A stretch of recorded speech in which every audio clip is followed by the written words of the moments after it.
নমস্কার, সুরজিৎ মান্না ক্রিয়েশনস চ্যানেলের পক্ষ থেকে তোমাদের সবাইকে সুস্বাগতম। আশা করি তোমরা সকলে ভালো এবং সুস্থ আছো।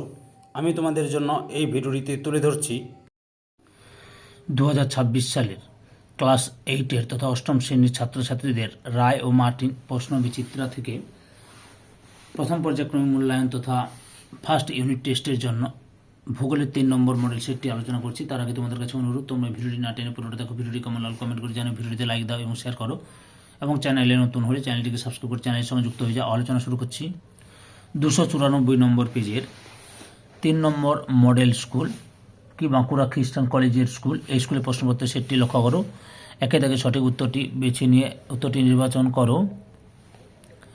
প্রথম হচ্ছে ভূত্বকের উপরের স্তরটিকে বলা হয় অপশান বিতে শিয়াল। 2 নম্বরে গুরুমণ্ডল ও কেন্দ্রমণ্ডলের মাঝে বর্তমান অপশান সিতে গুটেনবার্গ বিযুক্তি। 3 নম্বরে প্লেট শব্দটি প্রথম ব্যবহার করেন অপশান এতে উইলসন। 4 নম্বরে মহিষন্ত্রণ তত্ত্বের প্রবক্তার নাম অপশান ডিতে ওয়েগনার। 5 নম্বরে পৃথিবীর উচ্চতম শৃঙ্গটি কোথায় অবস্থিত অপশান বিতে নেপালে।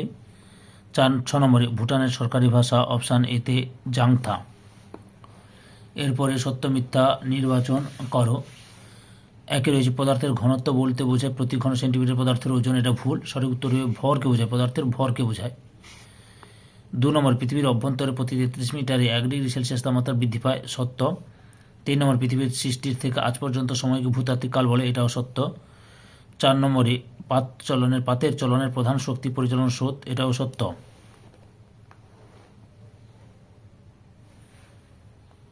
3 দাগে শূন্যস্থান পূরণ করো। প্রথমে রয়েছে শ্রীলঙ্কার প্রধান রাজধানী হল ড্যাশ। শ্রী জয়বর্ধনে পুরাকোট্টে। 2 নম্বরে ড্যাশ নদীর মিলনস্থলে চুকা জলবিদ্যুৎ প্রকল্প রয়েছে, রায়ডাক নদীর মিলনস্থলে। 3 নম্বরে প্যাগোডার দেশ বলা হয় ড্যাশকে, মায়ানমারকে। 4 নম্বরে ভারতের প্রতিবেশী দেশের সংখ্যা ড্যাশটি 9টি।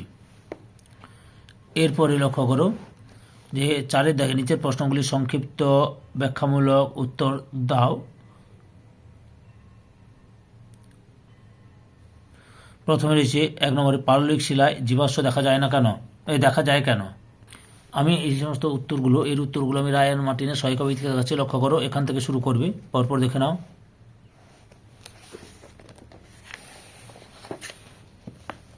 এত পর্যন্ত লিখবে। 2 নম্বরে রয়েছে নেপাল পর্যটনের সমৃদ্ধ, যুক্তি দাও। উত্তরটি তোমরা এখান থেকে শুরু করবে, পরপর দেখে নাও। এতটা পর্যন্ত লিখবে।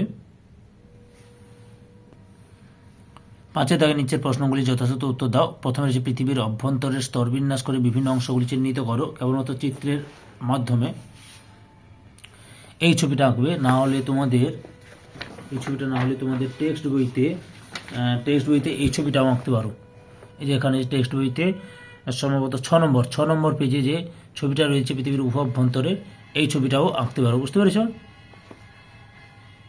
2 দাগে রয়েছে সার্ক এর উদ্দেশ্য কি। লক্ষ্য করো, সার্কের উদ্দেশ্য এই যে এখান থেকে শুরু করে এতটা পর্যন্ত লিখবে। ভারতের প্রতিবেশী দেশগুলির নাম লেখো। এই যে ভারতের প্রতিবেশী দেশগুলির নাম হলো চীন, নেপাল, ভুটান, পাকিস্তান, আফগানিস্তান, বাংলাদেশ, মায়ানমার, শ্রীলঙ্কা ও মালদ্বীপ।